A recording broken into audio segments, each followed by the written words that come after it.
에스겔 26장 첫 절 1절에서 마지막 21절까지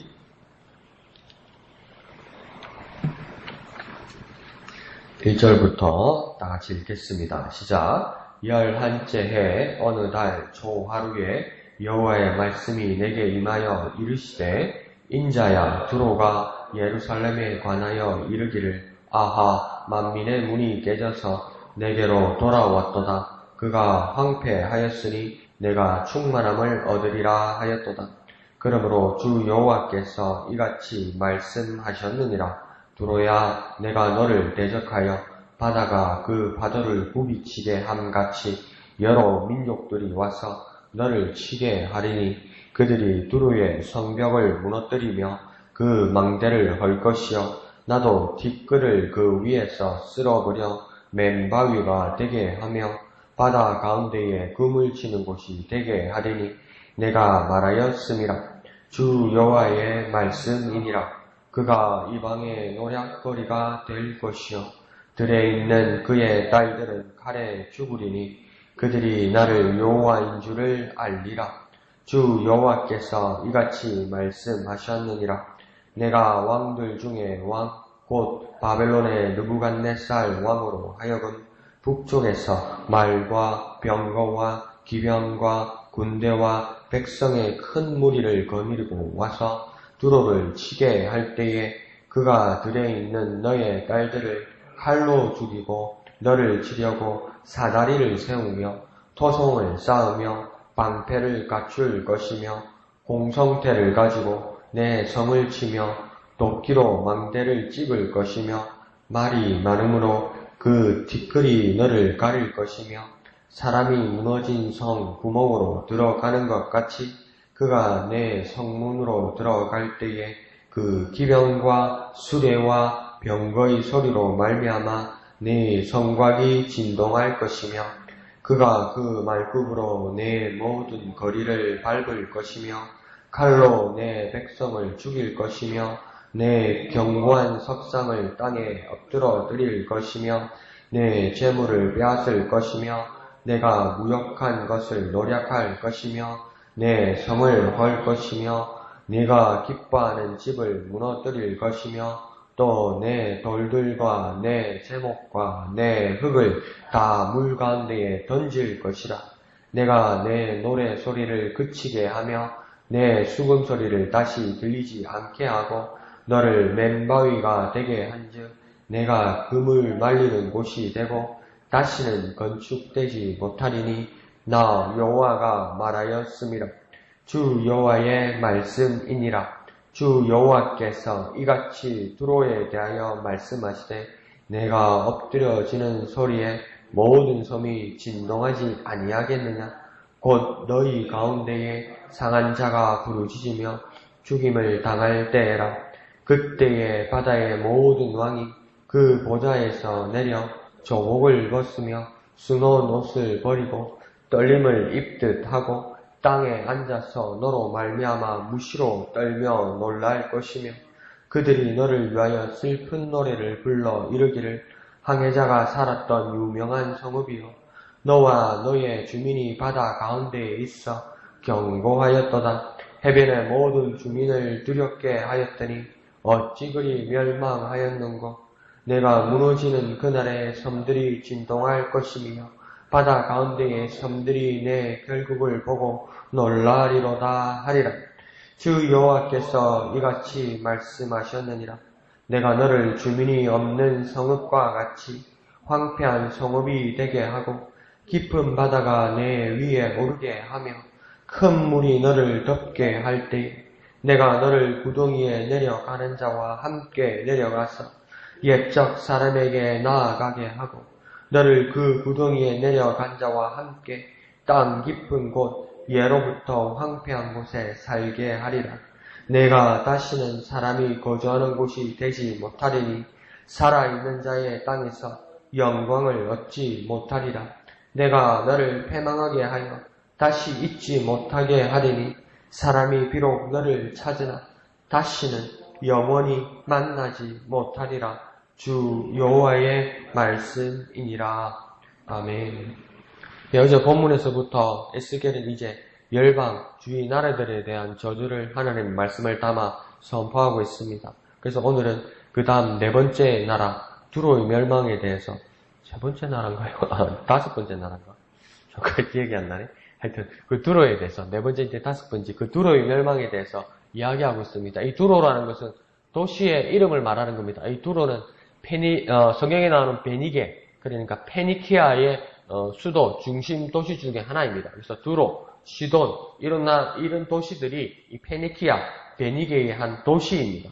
그래서 예수님께서 만났던 그 딸이 병들었던 그 수로보니게 여인, 이럴 때, 수로보니게도 무슨 말이냐면, 시리아의 베니게 여인, 이렇게 말하는 겁니다. 그러니까 그 여자도 베니게 사람이었던 것이죠. 그래서 그 사람에 대해서 처음에 예수님께서 관심을 갖지 않는 것처럼, 그렇게 말씀한 것처럼 그 이방 국가입니다. 그래서 이 나라가 두로, 이 베니게가 지중해 지역에 위치한 해양 무역국이었습니다. 그래서 바다를 중심으로 해양 무역을 하니까, 좋게 말하면 해양 무역이지만 처음에 무슨 무역할 거리가 있었겠습니까? 해적 같은 일하고 남의 나라 침략해서 땅을 정복하는 그런 나라였던 겁니다. 그래서 기억이 나십니까? 북왕국의 아합 왕이 누구하고 결혼을 하게 됩니까? 이세벨하고 결혼하게 되죠. 이세벨의 이 고향이 시돈이, 어떤 사람은 시돈이라고도 하기도 하고 두로라고 이야기도 합니다. 이 베니게 여인입니다. 그래서 이 이세벨이 북왕국, 북이스라엘 아합에게 시집 오면서 가장 큰 건 뭘 가지고 옵니까?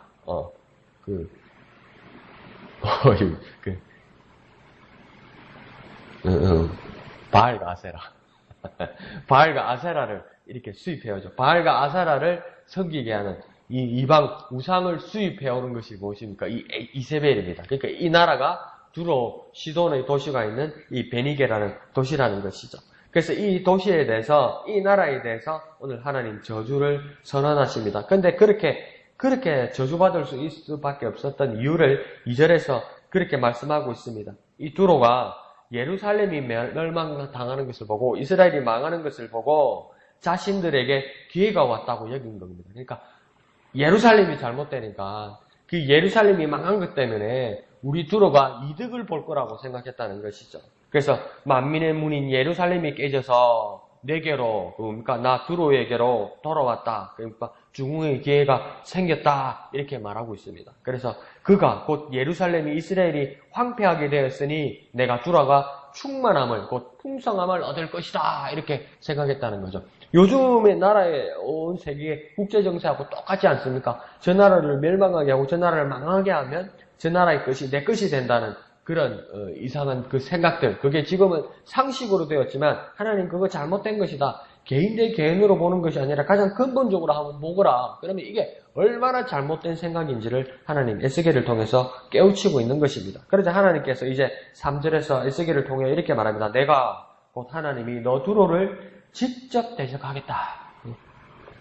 마치 바다가 파도를 굽이쳐서 모두를 덮어버린 같이 여러 민족들을 일으켜서 너 두로를 치게 하겠다. 이렇게 얘기합니다. 이게 왜 더 두로에게 치명적으로 가까이 다가오게 되었냐면, 두로는 앞에서 뭐라고 했습니까? 해양민족 국가였잖아요. 그러니까 해양민족 국가니까 모두 집 앞에 나가면 가까이 뭡니까? 바다가 있었죠. 그래서 우리 진해 지역에도 바닷가에 사는 사람들은 큰 태풍 올 때 되면 그냥 집에 물 들어올 거라고 마음에 각오를 하고 있는 것이죠. 그래서 뭡니까? 태풍하고 나면 집에 방 안에서 물 퍼내는 게 일이라고 그러더라고요. 그것처럼 이 두로 사람들은 파도가 얼마나 심각하고 파도가 얼마나 자기에게 직접적인 영향을 미친다는 걸 아는 겁니다. 그래서 하나님께서 뭐라고 이야기하냐면 바다를 명하여서 바다를 통하여 파도가 치는 것 같이 계속 너희들을 치게 될 것이다. 그것이 내 하나님의 손이라는 것을 알게 될 것이다. 이렇게 말하고 있습니다. 그런데 파도라는 건 뭡니까? 한 번 오고 끝나는 것이 아니라 뒤에 파도가 또 오고 뒤에 파도가 또 오죠. 그러면서 뭐라고 합니까?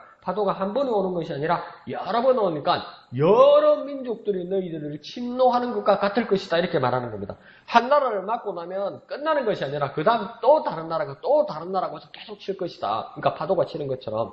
그와 더불어 뭐라고 하나님께서 말씀하시냐면 바다가 파도를 굽이쳐서 오게 하는 것처럼 이렇게 말하는 겁니다. 그러니까 바벨론 하나를 막으면 또 어떤 다른 이방 나라 하나를 막으면 그 나라가 따로따로 오는 것으로 생각하겠지만 파도는 누구를 통하여 어디로부터 오는 것이냐? 바다를 통하여 오는 것처럼 너희가 모두 당하는 재앙들이 어느 나라를 통해서 각자 오는 것 같지만 나 하나님의 손길이 거기에 있다는 것을 너희가 알아야 된다고 하나님께서 말씀하는 겁니다. 그러니까 당시 두로 사람들에게는 파도만 보지 말고 그 파도를 일으키는 바다를 보라고 말하는 것처럼 일어나는 여러 정황들 속에서 그 현상의 배후에 주관자이신 하나님을 발견해야 된다 이렇게 말하는 겁니다. 그 하나님의 의도를 깨달아야 된다고 이야기하는 것입니다. 우리 삶 가운데서도 어떤 정황 가운데서도 더 쉽게 말하면 희, 노, 에랑 모든 것 가운데서도 그 배후에 하나님이 계신다는 것을 깨닫게 되면 우리 믿음이 흔들리지 않을 수도 있는 것입니다. 차라리 우리 흔들린 믿음 가운데서도 하나님을 발견하게 되면 우리 자신을 조정하게 되고 다시 우리의 반석 같은 믿음 자리로 옮기는 그 기회가 된다는 것을 우리는 깨달아야만 한다는 것입니다. 모든 배후에 하나님이 있다는 것을 잊지 않는 저와 여러분 되시기를 부탁드립니다. 자, 그러면서 4절은 둘의 성벽을 무너뜨리고 망대를 흘고 심지어 맨바위가 되게 하겠다 이렇게 말하고 있습니다. 이 맨바위가 된다는 것은 그 토양 자체가 이 페니키아 두로의 토양 자체가 그러니까 해양 국가가 되다 보니까 파도가 치는 곳이니까 바다의 바람에 의해서 파도가 치는 곳이니까 웬만한 흙들은 견딜 수가 없죠. 그러면 오랜 기간 동안 파도가 치게 되고 파도가 그렇게 물들이 계속 들어오게 되니까 흙들은 다 썰려가고 남아있는 것은 뭡니까? 바위밖에 없습니다. 그러니까 이 페니키아 두로라는 나라는 무엇으로부터 시작된 겁니까? 돌섬, 바다섬에서 시작된 거예요. 그 위에다가 자기들의 어떤 건축도 하고 개간해서 농사도 짓고 다른 시설들을 하고 이랬던 거예요. 왕궁도 짓고 집들도 짓고 모든 시설을 다 해놓은 거예요. 그런데 그게 싹 없어지고 원위치가 된다는 겁니다. 너희가 원시 시대에 있었던 그 바다 바위섬 그 상태로 너희는 돌아갈 수밖에 없다고 하나님께서 말하는 겁니다. 그래서 5절에는 뭐랍니까? 그곳이 그물 치는 곳이 되게 하겠다. 그러니까 이 해양민족들이 처음에 뭐 했겠습니까? 아무것도 먹을 게 없어요. 바위인데 거기다 무슨 씨를 뿌리겠어요? 아무것도 없어요. 그냥 산에 저절로 나는 풀포기 하나 없죠. 그러니까 뭐 할 수 있는 게 뭡니까? 앞에 물이니까 그물 쳐서 일단 고기부터 잡아서 허기를 달래면서 생각이라도 해보고 그 다음 길을 계획할 수 있는 그 첫 단계가 뭡니까? 그물 치고 고기 잡는 업이었어요. 그때로 돌아가게 하겠다고 하나님 말씀하는 겁니다. 이제 아무것도 남지 않게 될 것이다. 그렇게 말씀하는 거죠. 그들의 화려했던 문화와 건축과 업적들이 모두 무너져버리고 평평한 원시시대로 돌아가 버릴 것이다. 그래서 심지어 6절은 뭡니까? 그들이 아끼고 사랑하며 양육하던 딸들이 칼에 죽을 것이다. 그러니까 사람까지 살육당하며 사라진다는 것은 완전한 폐허와 절망을 너희가 경험하게 될 것이라고 이야기하는 겁니다. 그런데 이렇게 하는 이유는 뭐냐? 그들이 나 하나님 여호와인지를 알게 할 것이다. 이렇게 말합니다. 그러면 이걸 잘못 이해하면 막 이렇게 두드려 맞고 막 가족들이 죽고 이러니까 이게 다 뭐냐? 하나님을 깨닫게 하기 위해서다. 이거 제일 우리가 듣기 싫어하는 거 아닙니까? 세상 사람들이. 우리도 뭡니까? 막 마음이 힘들 때 막 이런 식으로 이야기하면 정말 듣기 싫은 거 아닙니까? 내가 뭘 얼마나 잘못했길래 하나님이 나를 치고 내 가정을 치고 내 가족을 쳐서 하나님을 깨닫게 한다고? 야, 금이야, 오기야, 내 딸을 어디 프로그램 보니까 막 4살짜리, 5살짜리 애하고 애들 1박 2일 돌봐주는 그런 게 있더라고요. 그거 하는데 막 힘들다가도 1박 2일 지나서 막 엄마한테 돌아가려니까 애들이 안 가! 이러고 막 정이 들어서 이러는 판인데, 하룻밤 돌봐줘도 그 애한테 정이 들어서 막 가슴이 찡한 판인데, 내가 키운 내 딸을 죽여서 하나님을 알게 하기 위해서 내 딸을 죽인다고? 그걸 그렇게 아주 극단적으로 이해할 수도 있지만 무엇입니까? 그 폐허와 절망 가운데서도 하나님을 만나게 해주시겠다 이 말입니다. 이게 이유 없이 하나님이 그들을 때려서 그들이 하나님을 알게 하겠다 그렇게 아주 극단적으로 생각할 수도 있는데 그게 마음이 드는 분은 그렇게 생각하시고 그것보다도 더한 건 뭡니까? 이렇게 내가 모든 것을 잃을 만한 그 곳에서도 소망이 있더라. 그 소망이 뭐냐? 하나님을 아는 것이다. 절망할 이유가 없다. 그렇게 말씀하는 겁니다. 그렇게 하나님을 깨닫는 은혜의 자리로 옮기려는 것이 그 하나님의 마음인 겁니다. 그 하나님의 마음을 다시 한번 깊이 깨닫는 저와 여러분 되시기를 부탁드립니다. 그러면서 7절 이후로는 구체적으로 두로를 치러 오는 나라가, 한 나라가 구체적으로 나옵니다. 그 나라가 7절에 바벨론의 느부갓네살이다. 이렇게 이야기하는 겁니다. 이 바벨론의 느부갓네살이 뭡니까? 그 주위에 모든 나라, 예루살렘, 이스라엘, 그 주위의 모든 나라를 그렇게 정복하는 패왕이 되었죠. 근데 이 느부갓네살이 자기도 미처 알지 못하지만 하나님 쓰시는 도구가 되어 있는 것입니다. 그러니까 자기는 몰랐는데 하나님이 쓰시는 도구였던 것이죠. 그러나 안타까운 것은 순종도 공로도 없고 은혜도 그에게는 없었다는 겁니다. 그래서 바울이 두려워하는 것처럼 쓰임을 받고 번임을 받을까 두렵다는 그 말씀이 우리에게 관계가 있어서 우리도 깊이 생각해야 될 것입니다. 열심히 일했는데 그게 내 열심과 내 만족과 내 기쁨으로만 했다면 그것이 교회 안에 있는 일이고 성도들 간의 일이고 하나님 앞에 어떤 관계가 있는 일이라 할지라도 하나님을 섬김으로 하나님께서 역사하심으로 하나님을 바라보는 섬기는 마음으로 하지 않았으면 그거 아무런 소용이 없다는 것이죠. 거기에 대해서도 우리가 경각심을 가지고 우리가 잊지 말아야 할 것입니다. 8절에 보면 느부갓네살의 바벨론 군들이 두루의 딸들을 칼로 죽이고 성을 향하여 사다리를 세우고 토성을 쌓고 방패에다가 9절에는 공성태, 도끼, 10절에 수많은 말들, 기병, 수레, 병거들 이런 것들을 총동원한다는 겁니다. 그러니까 당시에 모든 장비들이 총동원됩니다. 이 총동원되는 장비의 이름들이 지금 누구의 입을 통해서 누구의 말씀을 통해서 나오는 겁니까? 하나님의 말씀을 통해서 에스겔의 입으로 지금 나오고 있는 것입니다. 그래서 여기서 우리는 우리 현재의 삶을 살면서 우리 자신도 모르게 하나님이 구체적이지 못하거나 천당가기의 문외한으로 착각하기도 합니다. 하나님이 이건 잘 모를 거야. 하나님이 전자제품에 대해서, 하나님이 IT에 대해서 뭘 알까? 하나님이 내가 공부하고 내가 준비하는 이 공부에 대해서 하나님이 뭐 할까? 하나님이 내가 하는 사업에서는 잘 알지 못할 거야. 그냥 옆에서 서포터하고 뒤에서 도와주시기만 했으면 좋겠어. 하나님이 언제적 하나님인데 찾지도 못하게 영원적 붙어 있었다면서 그 옛날 할아버지가 뭘 알겠어. 우리가 그렇게 생각해서 그럽니까? 하나님 돈이나 대주세요. 하나님 건강이나 받쳐주세요. 우리가 혹시 그런 마음으로 기도하고 기대하고 있지 않습니까? 그런데 오늘 보면 뭡니까? 하나님께서 모든 장비에 대해서 일일이 지적하고 계십니다. 두루를 치시기 위해서 하나님이 쓰신 바벨론은 당시 온갖 첨단 최고의 장비들을 동원하고 있습니다. 아주 소극적으로 말씀드려도 하나님은 다 알고 계시고 최고의 것으로 최선의 것으로 모든 것을 대하십니다. 조금 더 근본적으로 이야기하면 그 모든 것이 무엇입니까? 하나님으로부터 나온 것입니다.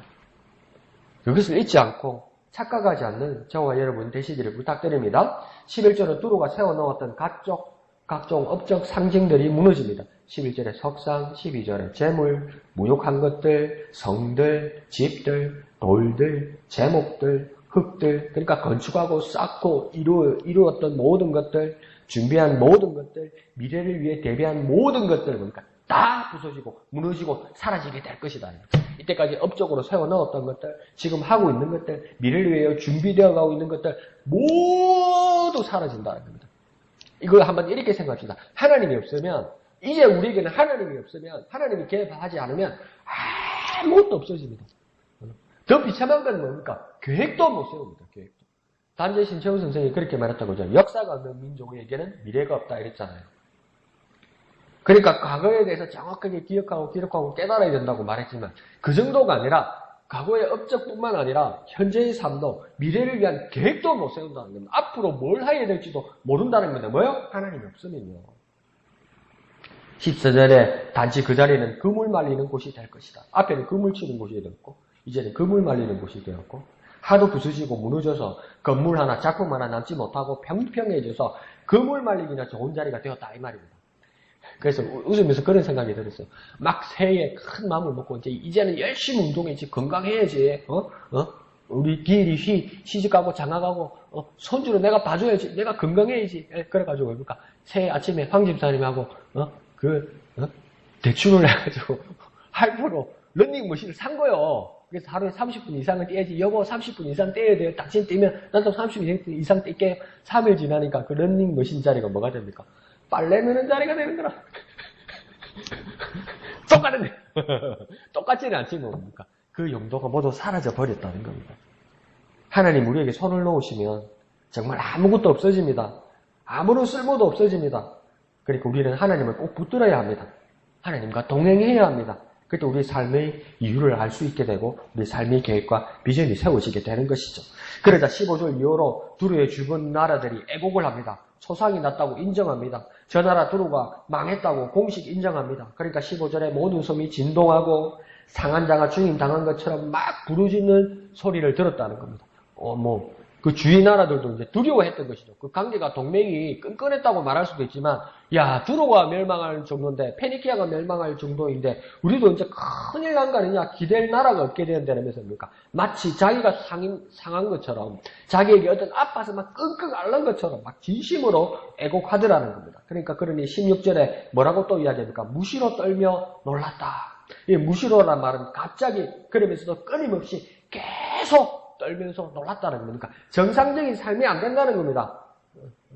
정상적인 삶이 안 되고, 그러니까 옛날에 어머니들처럼 머리에다 끈 묶고 그냥 들어 누웠다는 겁니다. 아무것도 못하는 겁니다. 출근도 안 하고, 밥도 안 하고, 밥도 안 먹고, 물도 안 마시고, 그냥 나 죽겠네. 아이고. 온 주변 나라가 그러고 있다는 것입니다. 그래서 17절에 슬픈 노래 애가를 불러서 곡을 합니다. 경고하고 주변 나라들을 두렵게 하던 그 두로가 영원할 줄 알았는데 어찌 그리 멸망하였는고.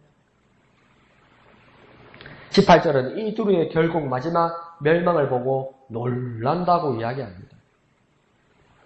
우리의 교만과 착각 가운데 놀랄 만한 일이 생길 수 있습니다. 우리가 착각해서, 우리가 교만해서 아이고야 엄마나 이럴 정도의 놀랄만한 일 때문에 우리가 뭡니까? 충격을 받을 수도 있습니다. 그런데 반대로, 이와 마찬가지로 하나님을 떠나지 않고 하나님과 함께하는 우리들에게도 세상이 예상치 못하는 놀라운 일이 마찬가지로 생길 수 있습니다. 나쁜 일로 놀라운 일이 생길 수도 있고, 하나님의 복을 받아서 기쁘고 즐거운 일로 놀랄 만한 일이 생길 수도 있다는 겁니다. 우리 기도들 가운데, 우리 신실한 기도들 가운데서도 하나님 이만큼만, 나는 지금 이만큼만 필요합니다. 하나님 나는 50만큼만 필요합니다. 그렇게 하나님 앞에 간절하게 기도했는데 하나님께서 우리에게 부어주시는 응답은 100이 넘어갈 수도 있다는 겁니다. 그러니까 놀랄 만한 일들이 우리에게 생길 수 있다는 겁니다. 그 전제는 무엇입니까? 하나님을 알고 하나님을 깊이 깨닫고 하나님과 함께하고 하나님과 동행할 때 그러하다는 것입니다. 하나님과 그렇게 하지 못하는 자들에게도 놀랄 만한 일이 생길 것입니다. 그러니까 멸망하고 저주받는 무서운 일이 생길 거라는 겁니다. 19절 이후로 하나님은 두로의 심판을 선언하십니다. 이 두로를 주민 없는 성읍같이 깊은 바다가 오르고 덮어버릴 것이다. 그래서 깊은 바다라고 이야기합니다. 그리고 20절에는 어떤 표현을 하냐면 그 구덩이를 두 번이나 표현합니다. 이게요, 깊은 바다나 구덩이를 비슷하거나 같게 볼 수 있는 것이 요나가 물고기 뱃속에 있으면서 기도할 때 뭐랍니까? 이전 개혁 한글 성경에서는 뭐라고 요나가 그렇게 기도했습니까? 내가 스올의 깊은 곳에 이르렀나이다 이랬어요. 스올이란 말을 썼어요. 바다인데 스올이란 말을 썼어요. 바다 깊은 곳이라는 뜻에서. 그런데 오늘 20절에 나오는 이 두 번이나 말한 이 구덩이도 원래 성경에서는 뭐라고 써있냐면 스올이라고 쓰여져 있습니다. 이 스올이란 구덩이 깊은 바다는 뭡니까? 이 구덩이에 이미 들어간 자들이 있다고 이야기합니다. 두로 이전에 이미 이 구덩이에 들어간 많은 자들이 있다고 이야기합니다. 그래서 이 스올이라는 뜻이 뭐냐면 무덤, 땅속, 음부, 지옥 이런 뜻으로 여러 번 해석하고 있습니다. 그러니까 옛적에 이미 여기로 내려간 사람들은 죽은 자, 멸망한 자, 저주받은 자로 여길 수 있는 겁니다. 구덩이나 깊은 바다서. 그러니까 멸망해서 죽어서 그 흔적도 이 세상에는 없게 되고 다시 만날 수 없는 자가 되게 할 것이다 이렇게 말하는 겁니다. 그렇게 비참하게 될 것이라고 이야기하는 겁니다. 이거 다 뭐 때문입니까? 교만과 착각 때문입니다.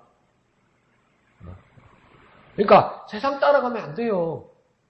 세상의 원리처럼 생산의 정치, 경제, 사업 원리들처럼 저게 망하면 나한테 유익이 될 거라는 거, 그것에서 시작한 거 아니에요. 이런 비참한 상황으로 갈 것이라는 겁니다. 20절 중간부터는 이렇게 말하고 있습니다. 너가 다시는 사람이 거주하는 곳이 되지 못할 것이다. 살아있는 자의 땅에서 영광을 보지도 못할 것이다. 그러니까 뭡니까? 사람 사는 것도 못되고 살아있는 자도 되지 못할 것이다. 왜요? 구덩이, 수월 깊은 바닷속으로 빠져갔기 때문입니다. 사라지기 때문입니다. 이 세상에서 다시 만나지 못하기 때문입니다. 21절은 못 받기를 뭐라고 이야기합니까? 사람이 비록 너 두로를 찾으나 다시는 영원히 만나지 못하리라. 영원히 주 여호와 하나님의 말씀이 그리 심판하고 선언하기 때문이라고 마지막을 마무리하고 있습니다. 그것이 하나님의 말씀이기 때문이라고 말하고 있습니다. 영원하신 하나님의 판단과 선언에 따라 죽은 사람이 구덩이, 수월에 빠지기도 하고 또는 영원하신 하나님의 판단과 선언에 따라 산 사람의 영광으로 갈라지게 되는 것입니다. 하나님의 말씀, 하나님의 판단이 내게 있느냐 없느냐에 따라 누구는 수월에, 누구는 영원한 영광으로 그렇게 따로따로 서게 될 것이라는 겁니다. 우리의 삶은 우리의 일상에서도 우리 현재와 우리 계획과 우리 과거의 모든 삶에서도 우리에게는 그러면 무엇이 있어야 됩니까? 영원하신 하나님을 소망해야만 하는 것입니다. 우리 모든 삶 가운데서도 과거와 미래와 현재와 우리 가족과 우리 이웃의 모든 상황 가운데서도 영원한 하나님의 말씀이 함께하여 주옵소서. 그렇게 기도하는 저와 여러분 되시기를 거룩하신 예수님의 이름으로 축원드립니다. 기도하겠습니다. 하나님 아버지 은혜를 감사합니다. 두로가 멸망하는 한 가지 이유를 하나님 보게 되었습니다. 그 작은 것 하나가 이렇게 비참한 최후를 맞이하는 것을 보게 됩니다. 착각과 교만과 남의 실패를 즐거워하며 그 지분이 나에게 이익으로 돌아올 것이라는 그 잘못된 생각들. 하나님 세상은 여태 그렇게 살아갈지라도 우리는 하나님 편에 서서 하나님의 말씀과 하나님의 판단에 우리의 삶을 맡기는 우리가 되게 하여 주시옵소서. 우리의 지나왔던 삶과 우리의 지금과 우리의 모든 계획도 하나님께 맡기고 하나님을 붙들고 하나님과 동행하는 우리가 될 수 있도록 역사하여 주시옵소서. 모든 것을 감사드리며 거룩하신 예수님의 이름으로 간절히 기도하옵나이다. 아멘. 이 시간 말씀을 생각하시며 기도하시고 또 우리 목양교회를 위해 더욱 기도해 주시길 부탁드립니다. 하늘나라의 씨앗이 되는 우리 목양교회 되기 위하여 기도해 주시기를 부탁드립니다. 주말 사역자들을 위해서 기도해 주시고 특별히 말씀을 전하시는 담임 목사님을 위해서 더욱 기도해 주시기를 부탁드립니다. 주일 오후에는 기간 원래에 있습니다. 기억하시고 또 참여해 주시길 부탁드립니다. 오후 예배 일정을 위해서도 함께 해 주시기를 부탁드립니다. 그리고 연약한 지체들을 기억하시고 또 기도해 주시길 부탁드립니다. 그리고 각자의 기도의 제목을 가지고 이 시간 다 같이 기도하겠습니다. 거룩하신 아버지 하나님 은혜를 감사합니다. 하나님 아버지 우리도 두로처럼 어리석지 않게 하여 주옵소서. 교만하거나 착각하여서 어리석은 자의 자리에 서지 않도록